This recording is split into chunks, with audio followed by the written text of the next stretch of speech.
Hello guys, I'm going to introduce you to our antebellum reform speed dating. So antebellum means period prior to the Civil War. And so that's what this time period is. Antebellum means prior to the Civil War. So basically what we're going to be doing is you are going to become a reformer. They are people who were active in the social and somewhat political scene of the United States prior to the Civil War, trying to change different facets of society. You're going to research them, fill out a research sheet, have a nameplate, a prop, a primary source, and then you're going to come to class on the 5th of November in 2025, and you're going to speed date almost all of the other reformers, as many as we can get within one class period. And so you'll be required to talk about yourself and listen and learn from others. It's going to be lots and lots of fun. We've done a modified version of this in class before when we did our Revolutionary War mixer, except that time I gave you all the info. This time you are going to find all the info. So I'm going to dive through this whole document that I have posted on Google Classroom. There's also going to be a second video of me showing you examples of props and nameplates that other students have brought in before, ones that I really liked. So let's dive in. You can just watch the video or you can pull this up as well. So you're going to be given a reformer from the early 1800s. You're going to research, answer the questions, do the research sheet. It's going to have all the information there. You have to finish that prior to the speed date. So that will be due on, the research sheet will be due on 11/5 before class begins. You also are going to provide a nameplate that identifies you, that you will either wear on your person or set up at your desk while you're dating. And we'll go over the qualifications of that soon. And a prop that helps your date identify you, something that represents your past or your reform movement or that person. There's also ample opportunity for extra credit. The biggest way to get extra credit in this project is to dress up in costume. Dress up in costume as that persona, really act it out, just being creative. Finally, on that research sheet, you will be finding at least one primary source and doing a SPY analysis where you summarize, answer the prompt, and say why it is important. During the speed date, you're going to have about 2 minutes to talk about yourself, 2 minutes to hear from the other person, and then we'll rotate. You are going to be expected to do true research here, but not in a research paper format. So many of us are in BCTC English 101 or 102, and your teacher in that class requires you to cite your sources in MLA and APA. In my class, I don't have time to teach you that. We're trying to get you past an AP test. So I'm going to teach you some research methods, but I'm not going to have you cite your sources in MLA, APA. I'm going to have you drop a link, and I'm going to have you prove that you use that source. We'll get to that soon. So you have access to this document in front of you, and this document is the one that has given you an assignment as to what reformer you are. So we had a lot of boys in class this year, so I was really reaching for some reformers and not as many girls, unfortunately, but that's okay. So here is the reformer, and above it tells you what their main reform movement was all about. Now, some of these people were so highly educated, so involved in the social and political sphere trying to change things that they're involved in multiple things. For example, Sojourner Truth, her main thing is she was a freed slave. So she wanted to fight for abolition, but also she fought for women's rights, and she wanted all women to have an improvement in society. So some of these people will have a secondary reform movement that they are active in as well. So we're going to have abolitionists, find your name, transcendentalist, which is a little odd, but they're fun, women's rights advocates, religious leaders.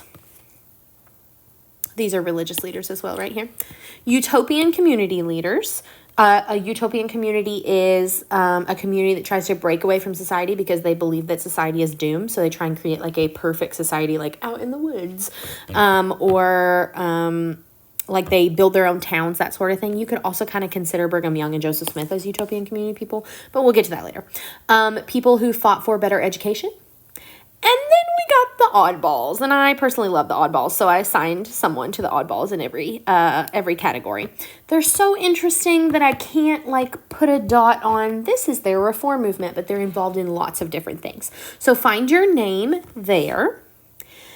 And then let me explain the rubric to you, and then I'm going to dive into the biography sheet because that is where the bulk of your points will come from. So here's the rubric. Here's what you're going to be graded on. First, let's look at that big old total. Holy crap. You guys know that typically our tests and quizzes in class, quizzes are like 12 points, tests are like 50 points. So having something this large as a project in the assessment category is super, super important that you take it seriously and do it right, because this will be on our quarter 2 grades and it's a big one, okay? So the first thing you're going to take super seriously is the biography sheet, the sources, and how good your biography sheet looks. So take a moment and read through that, and then when we get through the biography sheet, you will see what I mean by citing your sources and things like that, color-coded and matching.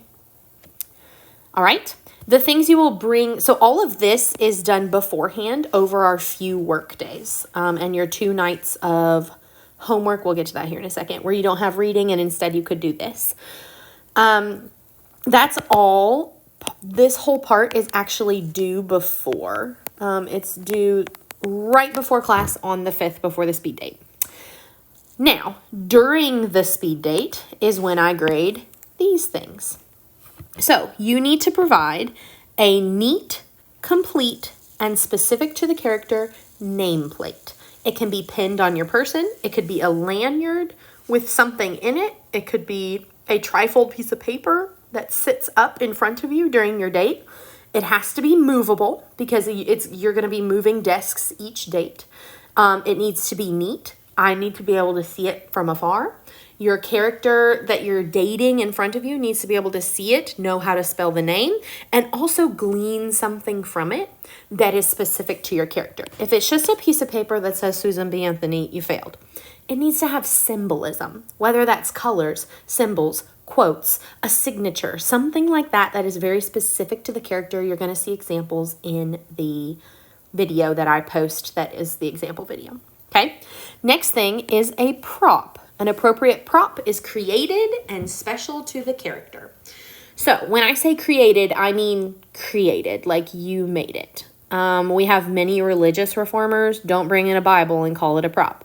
I want to see effort that you have put in to making something that character, that means something to that character.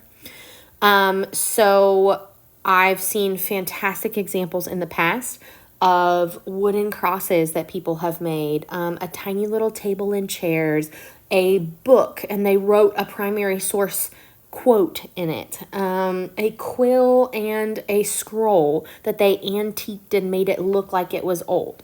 I really want to see effort into this. So as you're researching your character, make sure you're researching what about them could I bring to represent them. And during the date, that's a really good talking point. You can hold it up and be like, today I brought blah, blah, blah, and it means blah, blah, blah, blah, blah, blah to me. And it gets the date moving and talking. It's really interesting to see the props and the nameplates. Okay, so while you're doing your date, I will be grading those. And then your date itself is worth some of the points.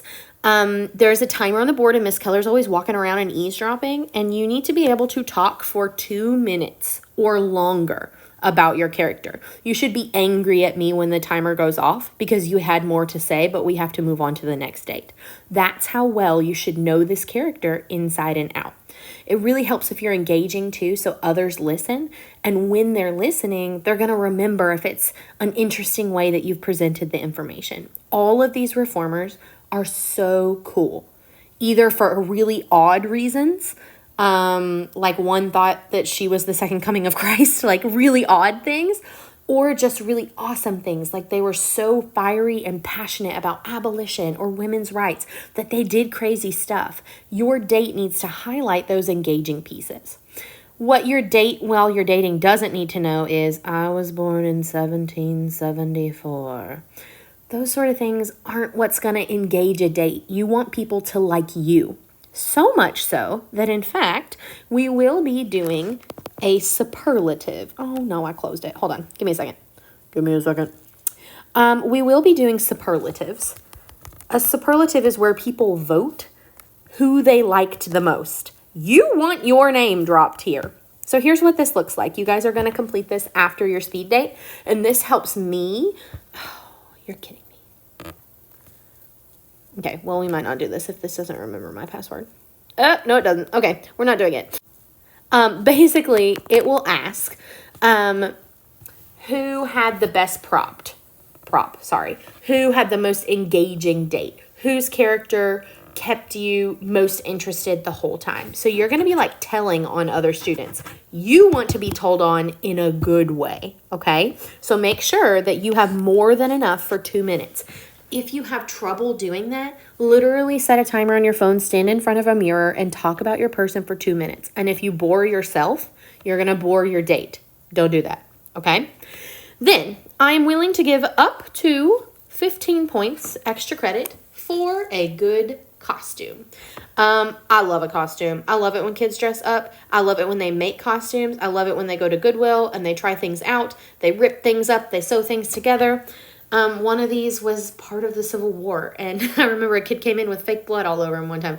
That was hilarious, okay? Really committing to the character, and dressing up as much as you can is a super easy way to get extra credit in the test category. So I better see y'all show up. Okay, we're moving on. So that's the rubric. That's how you're going to be graded. That's how I am grading you as I walk around. So I think I've kind of already talked about this. You're going to complete the biography. We're going to talk about that in a second. You're going to make a prop and a costume if you want. You're going to make a place card or name tag. You're going to find one primary source. We'll get to that in a second. And then you're going to speed date. Now, we kind of talked about this. Rules for the speed date. You're going to be ready. You're going to be in character. You're going to be engaging. Have your prop and your nameplate. Move them around. Ask questions. Give answers. Keep your other character talking for the full 2 minutes. You should be able to fill 2 minutes or more. There's going to be like a note chart that you fill out while you're talking to others. We're going to try and find your match. That's part of the reflection on the thing that I couldn't open. It's like, who do you think your partner would pair best with if we were, really these people? Now, I do want to say a note about sensitivity to diversity. We do not live in a diverse town, unfortunately. So many of these reformers that I have chosen because of the time period are not as diverse. However, there are some that are different ethnicities, different races, have different religious beliefs, have different political beliefs than we do. Different religious and political beliefs than modern times. Although we may not understand or be that race or be that ethnicity or be that political belief or that religion, we're going to be respectful of those things while we are performing as that character, while we are becoming that reformer. Okay?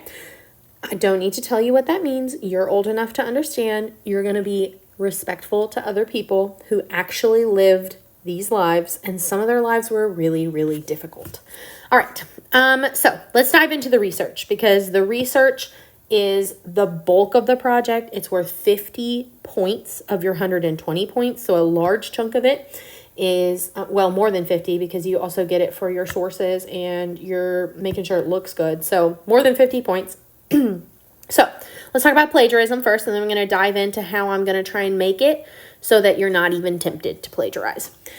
So, plagiarism is the practice of taking someone else's work and passing it off as your own. For example, copying and pasting anything from the internet is plagiarism. Using AI is plagiarism. This should be entirely your own words and your own thoughts with cited sources as to where you got those thoughts. The goal is to learn as much about this person as you can. You're going to take notes about them, read about them, come to the research sheet, write down what you've learned in your own words. There should be very few quotes, like real quotes in here. The real quotes will be the primary source that you find from that person. Everything else is going to be you found some sort of article about them or a database about them on a museum website. AI is a scary tool because it can make you think things that are not true about people. It can also make you think that you understand something when you really don't. AI is a tool, but that's not a tool we're going to use in this project. So let's talk about what I have for you Here is our speed date research sheet on Google Classroom. You've been given a copy of this that is your own copy. And as you can tell, there are certain parts of the research sheet that have to be done by certain days in class.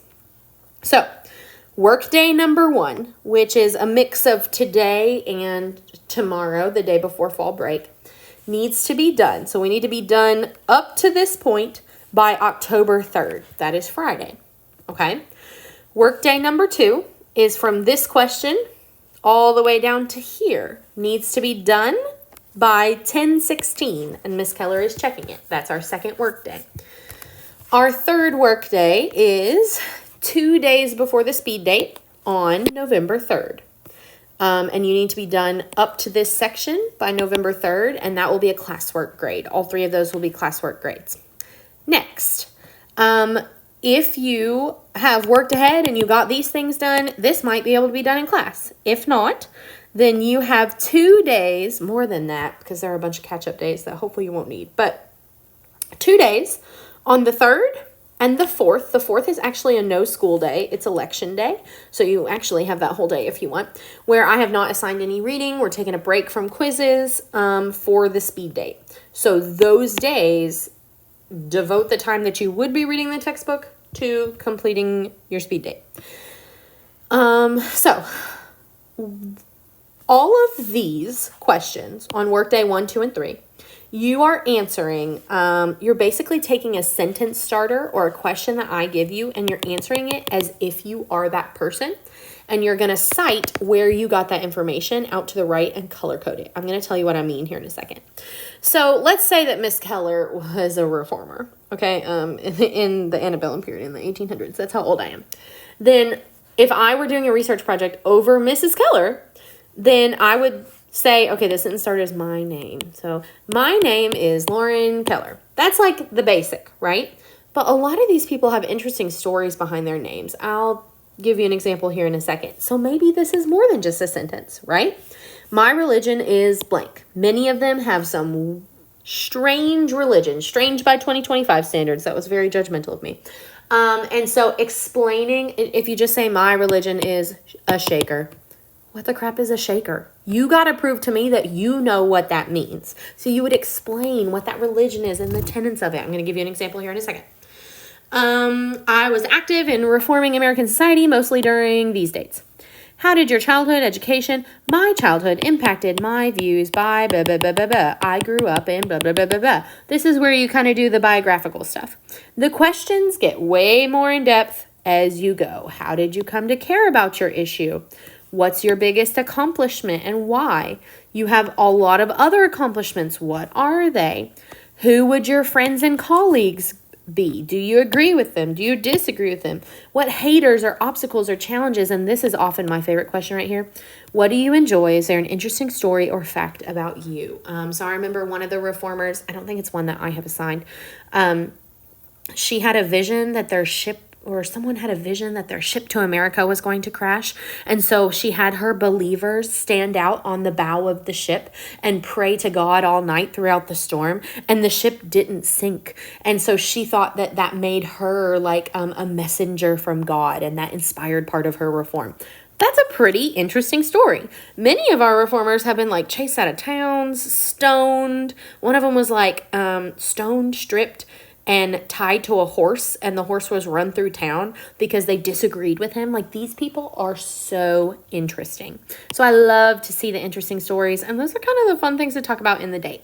So those are the questions. I'm going to get to that and how to cite your sources here when I show you my example in a minute.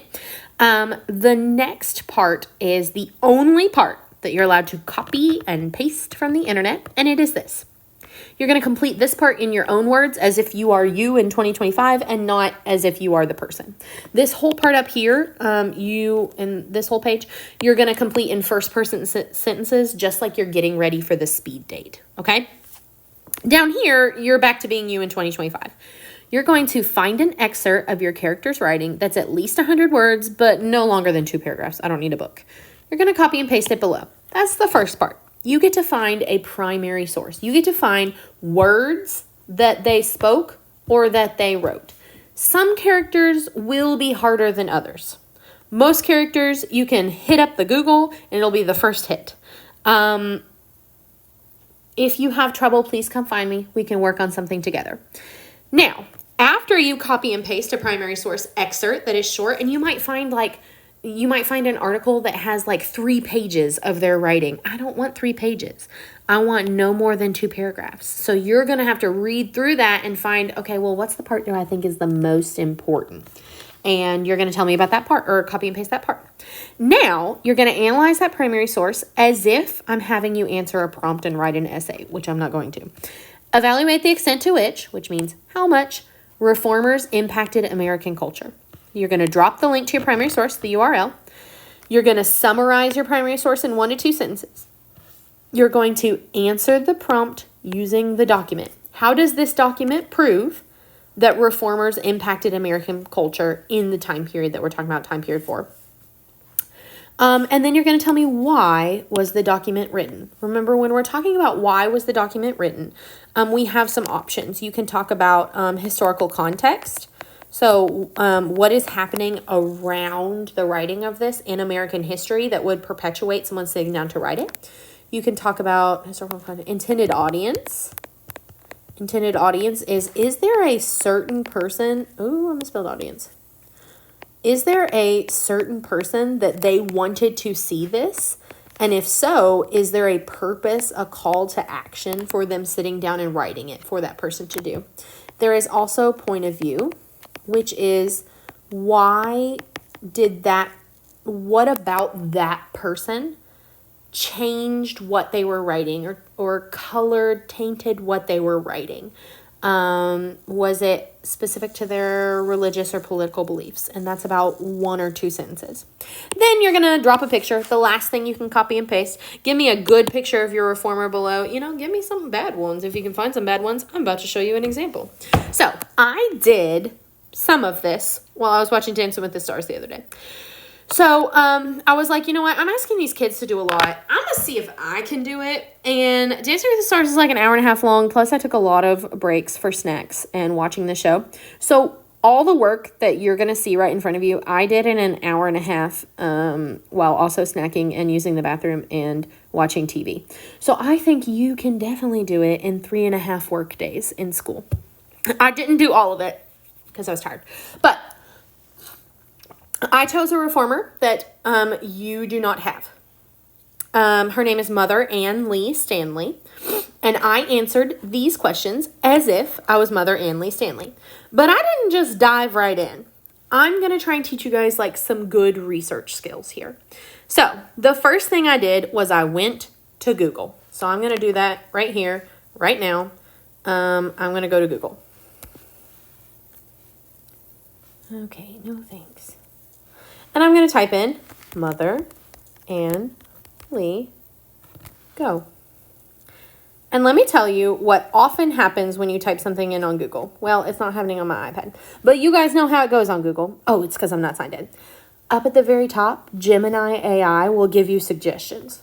Don't read that. This is a research project. When you need to Google something real quick, that's totally fine. I know you guys are probably like laughing at her forehead right now. Don't worry, we'll get to that. The next hit you're going to get is Wikipedia. If you want to go read the Wikipedia and just take a quick look, that's fine. But I'm not going to let you use Wikipedia as one of your sources because they ain't going to let you do that in college, even though it's decently credible these days. All these quick facts, these are from Wikipedia too. I need to scroll past this stuff, past this, until I get to the websites. Here we go.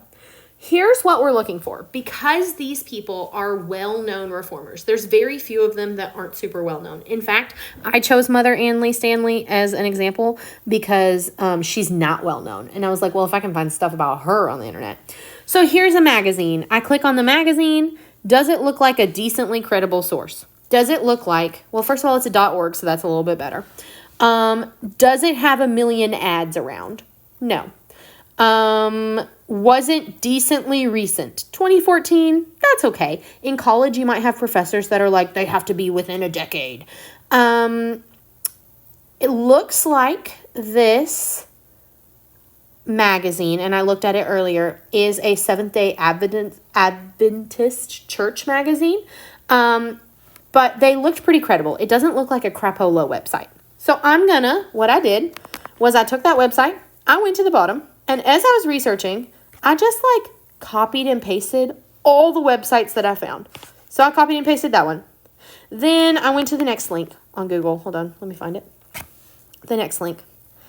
Encyclopedia Britannica is kind of like Wikipedia, so I skipped it up. National Park Service, tell me more, U.S. government. Look, there's quick facts about her, and they cited their sources. So I could click on their sources, well, in a second, and it might take me somewhere else. PBS.org, that's a government-funded research and public broadcast. So this is all about the Shakers and tells me things. Oh my gosh, there's a little clip. I could watch that. Those sort of things are things that they cited their sources. So going to really credible websites and then following their sources is what's going to help you. Harvard Historical Society. She was very religious, so seeing these religious hits makes sense. That's a church. Shaker Village of Pleasant Hill, that's actually in Kentucky. Another government organization run by Women's History Blog. Let me click on this one. So it's not a .org. I love a .org or a .gov. So already all these ads are kind of showing me that this is someone, it could be a really cool website, and it probably has pretty good information. Look at all those articles. I'm fine if you scroll through and read this, but look at all these ads. This is telling me that this is not a funded research website like the National Park Service was, like that magazine was. So they are not. This is where in college it gets really difficult. In college, sometimes you're not even allowed to use websites. You have to use peer-reviewed articles, which is something completely different. So as someone who's graduated college and does research papers, they would probably say, this is just some person in their basement writing a blog about history of American women. She probably has her info right. You could maybe read this and get some stuff. But let's stick to a little bit more credible. Let's see if I can find another museum. Oh, I didn't mean to hit that. More search results. EBSCO. EBSCO is actually a research facility. So that would be a good place to go. It doesn't look creepy with all the ads. The Shaker Museum. Perfect. There was actually one that I found that I was really excited about. It was teachingamericanhistory.com. All those sort of things are a lot more credible than random websites with a bunch of ads. Let's see if this is a random website with a bunch of ads. Yeah, looks pretty janky. If it looks janky, don't read it. Just move on, okay? So I went through and I just copied and pasted it. I probably did 7 or 8. So you see these blue links right here? This is just me spitballing. 7 or 8, 7 or 8, 7 or 8. Then I sat down during Dancing with the Stars and I read every single one. I did dual screen, split screen. I put the article on the side. I put my notes on the other side, and I just bullet pointed what I learned. Bullet point, bullet point, bullet point. And you see how very infrequently I quoted and the word Shaking Quakers. We're not copying and pasting. This was the little story. Soon after setting sail, the Shakers began to praise God by singing on deck. I copied that, but I'm not going to copy it up into my research up top. Right now, I'm basically reading it like a textbook. I'm using these websites and taking notes. So the second website I clicked on, it told me a lot of information from the first website. So I just typed in what the first website didn't already have. Then the next one was a little bit more about the Shakers themselves and a little bit less about her. So I learned a lot about Shakers. So I wrote about that. And I'm clicking on each of these websites and I'm taking notes, which I would imagine is probably what you'll be doing a lot of day one or today. After that is when I started writing. So I had a bunch of notes. You see all my notes? And then I decided, look, I had these links and I decided I didn't like them. So I crossed them out because I had read them. And then I decided, well, they don't really have any information that I don't already know from all the other links. And then I found a fun story. There's going to be a musical about Ann Lee, which is so exciting. So then I got to work. I've already done literally over half the battle. I've learned everything and taken notes in my own words over it. Now I'm going to dive into answering the questions, and I'm going in order of what Miss Keller tells me to do. And I can work ahead if I want to, but I have to have these certain things done by certain days. So this chunk got to be done by October 3rd, which is Friday. So my name is Mother Anley Stanley, but I don't like my last name for reasons I'll explain later. I did not require a source for that. I gave you the name. I'm your source. Here's the next thing. Some of your questions might not be as robust as mine. Some of our people weren't religious, meaning that there's probably a question later on that my character didn't care too much about, but yours did. So I can't sit here and tell you, write 5 sentences per. No. You should be able to talk in each box quite a bit unless it's a really simple question or a question that doesn't pertain to your person. So religion was my girl's thing. She was the one who believed she was the second coming of Christ. So I responded like I was Mother Ann Lee. My religion is Shaker. And then I just typed everything that I remembered from what I researched in my own words. And you see, I only quoted I really didn't quote anything. I gave the proper noun as if I was explaining it to someone. And I gave her a voice. So I wrote everything that I know about her religion in a professional statement that I'm pretending I'm her. The next thing I did was I went back to my research and I said, where did I get that information? Where did I get Shaking Quaker? That she used to be Anglican, but broke away. That she thought she was the second coming of Christ. And that God was both male and female in religion. Where did I get that information? I'm going to scroll back down to my research and I'm going to see. Oh, here's the God claiming male and female. Here's where she calls herself the Word. Here's the Shaking Quakers. Okay, I got that from the magazine. So I'm going to go up here and I'm going to drop that magazine link. Notice it's a link. So if I open the link so that in the future, Miss Keller can go, where did they get that information? Oh, there it is. And is it a credible source? Boom, boom, boom. Yeah, doesn't look too bad. I'm going to give it to him. Okay. Now, my question took a lot of work. But I'd already done the work. I already did the research. I had to just go back and read my notes and figure out what her religion was and what she thought about. Then once I wrote it all out, I had to go back and say, well, where did I get that info? I found this info from this article and I color-coded it pink. I found this info from this article and I pasted it again and I color-coded it blue. This last bit about them trembling on the ground when they experience God, I found that in the Shaker Society from Infield website. I dropped it up here. I color-coded it green and there. And notice the rest of my sheet, I do the same thing. Pink is always going to be that magazine article. Ann Lee, a woman of great faith. And so there's some pink. There's some pink. I introduced a new one here, yellow, from the EBSCO website. And it told me that Shakers were religious pacifists. And she helped. Oh, wait, no, that was down here. So notice how I color-coded.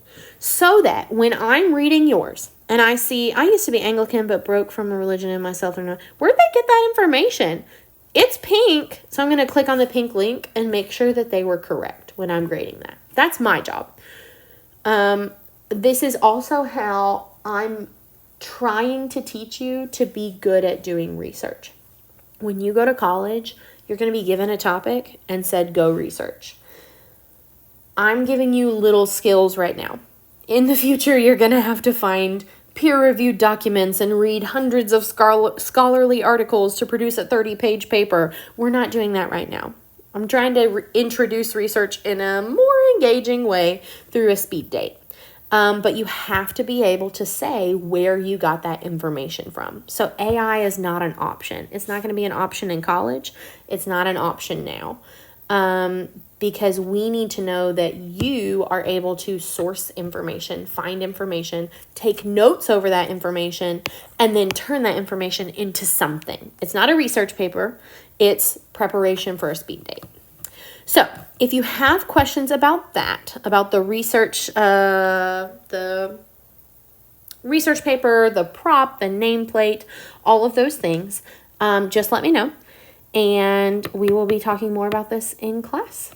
Thank you guys so much.